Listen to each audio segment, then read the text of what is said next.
So you think you'd survive ancient Rome? Maybe even thrive? Strolling the streets in a toga, sipping wine, watching gladiators fight while grapes fall into your mouth? Yeah, no. You wouldn't last a day. Not because you're weak, but because Rome was brutal, filthy, chaotic, and cruel. This wasn't some history textbook fantasy where everything was marble and magnificence. It was a collapsing empire full of disease, starvation, and violence. The kind of place where a bad meal could kill you and a wrong glance could get you executed. Now imagine this. You wake up in the middle of the Roman Empire. No phone, no modern medicine, no running water. Just the stench of a dying city, the threat of war, and the constant risk of being enslaved, stabbed, or starved. Welcome to the 3rd century. The empire is crumbling, and you're stuck in the middle of it, thrown into chaos. You don't land in some postcard version of Rome. You drop straight into the year 250, right in the middle of the crisis of the 3rd century. And crisis is putting it lightly. The empire is tearing itself apart. Emperors are being murdered so often, it's basically a job requirement. In just a few decades, over 24 emperors come and go, most of them assassinated by their own soldiers. Loyalty doesn't exist. Power is everything, and everyone wants a piece. Barbarians are invading from all sides. Germanic tribes in the north, Persian armies in the east. Inside the empire, civil war. Regional governors are declaring themselves emperors. Armies are fighting each other instead of the real enemy. The economy? Free-falling. Cities are collapsing. Famine is spreading. And then there's you, dropped into this chaos like a clueless time traveler with no idea how bad things are about to get. You're not in a golden age. You're in the empire's darkest hour. You're not eating well first problem. You're starving. Forget pasta and pizza. You're in the middle of a food crisis. Droughts, floods, and war have wrecked agriculture. Grain shipments are blocked. Farmlands abandoned. Livestock? Mostly gone. What's left? Stale bread, dried beans, wilted greens, and maybe a moldy fig if you're lucky. Meat? Only for the rich. Wine? It's basically watered-down vinegar, and water itself is a gamble. Inflation makes it worse. Emperors shaved silver from coins to cover debts, and now your money buys next to nothing. Prices are up, food is down, and you're broke. But even if you manage to eat, your stomach won't survive it. You're going to get sick. Fast. That fig you just ate? Big mistake. Your stomach's in revolt, and now you're sprinting through a city full of strangers looking for a toilet, which in Rome means a stone bench with holes. No privacy, no toilet paper. Just a shared sponge on a stick, rinsed between uses in a dirty water trough. Feel that hygiene slipping? The city stinks. Sewage runs through the streets. People dump chamber pots from windows. Bathhouses offer no relief. Overcrowded, never cleaned, and full of germs. Romans didn't use soap. They scraped filth off their bodies with a bronze blade, then dunked in oily water shared by hundreds of others. Now comes the fever. Rome is a breeding ground for disease, dysentery, tuberculosis, parasites.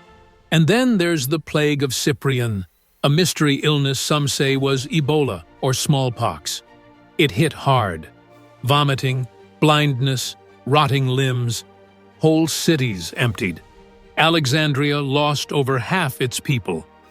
And you're breathing the same air they did. Your money means nothing. You finally find food, barely survived the bathhouse, and now you're out of coins. Not that it matters much. Roman currency is in free fall. To fund endless wars and pay off bribes, Emperors began melting down coins and replacing the silver with junk metals. The result? Inflation so wild that your money becomes almost worthless overnight. Prices shoot up. Merchants hoard goods. Black markets thrive. And honest people, like you, get nothing. Even if you manage to hold on to a few decent coins, flashing them around just makes you a target. Crime is everywhere. The city's packed with desperate people, and no one's coming to save you. You're broke, vulnerable, and stuck in an empire that's falling apart. And there's only one place that's still hiring. Welcome to the army out of money, out of options. And now a local guard is eyeing you like fresh meat. Lucky for you, the Roman army's always recruiting. Unlucky for you, they're not picky. You sign up. No ceremony, no glory, just a grunt with a pulse and half a stomach. Training is brutal. Weeks of marching, fighting, and drills designed to break you down and build you into a shield with legs. No sleep, no mercy. Mess up, you get beaten, or worse. Welcome to discipline, Roman style. Forget being a centurion, that rank takes years. You're a foot soldier, disposable and replaceable. You're handed a gladius, short sword, a pugio, dagger, a scutum, shield, and a heavy pilum, javelin, that bends on impact so enemies can't throw it back. Your armor? Chainmail if you're lucky, hot, heavy, and not great against stabbing. Then you're marched west toward the front lines, where the empire's getting torn apart by the Goths. Tribes with no fear, no chill, and nothing to lose. And they want your head on a stick. You're probably dead anyway. The moment you hit the front lines, reality sets in. This isn't a battle. It's a meat grinder. Soldiers around you are dropping fast. Arrows, axes, infection. Doesn't matter how tough your training was, nothing prepares you for the chaos of ancient warfare. It's loud, it's bloody, and there's no mercy. If the enemy doesn't get you, disease might. Wounds fester fast, and Roman medicine is mostly guesswork and prayers. One cut, and you're either dead or missing a limb. And if you're captured, hope you like slavery or public execution. Desertion sounds tempting, but it's a death sentence too. If you're caught running, you're beaten in front of your unit or executed on the spot. Doesn't matter if you're starving, sick, or just scared. Rome doesn't care.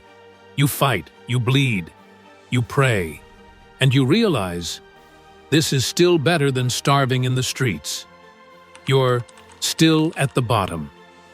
Even if you survive battle, you're still nobody. Rome is built on hierarchy, and you're at the bottom. No power, no protection. If you're a foreigner, you're barely even human. If you're a slave, your life belongs to someone else. And if you're poor, you're disposable. Justice, only if you can pay for it. A senator can commit murder and walk free. You'd be lucky to avoid flogging for stealing bread. Entertainment is brutal too. Gladiator games aren't just shows. They're warnings. Criminals, prisoners of war, even the innocent get tossed into the arena to die for the crowd's amusement. And when the empire needs a scapegoat, they don't hesitate to burn, hang, or crucify whoever's convenient. And don't think you're safe at home. Informants are everywhere. Neighbors rat each other out for favors. The wrong word, the wrong look, the wrong god. It could all end with you in chains. You're alive, but barely. And freedom? That's a luxury you'll never know. Think again. So, still think you'd survive the Roman Empire? You've starved, gotten sick, been hunted by disease and debt, dragged into a war you don't understand, and crushed under a system that never cared if you lived or died. This wasn't just a hard life, it was a constant fight to stay alive. No rights, no comfort, no guarantees. Every day was a gamble, and most people lost. The Roman Empire built monuments, roads, and empires. But for the average person, it was a brutal, unforgiving world. You wouldn't thrive. You wouldn't rise to glory. You probably wouldn't last a week. But hey, at least now, the next time someone says, "I'd totally survive in ancient Rome," you'll know better.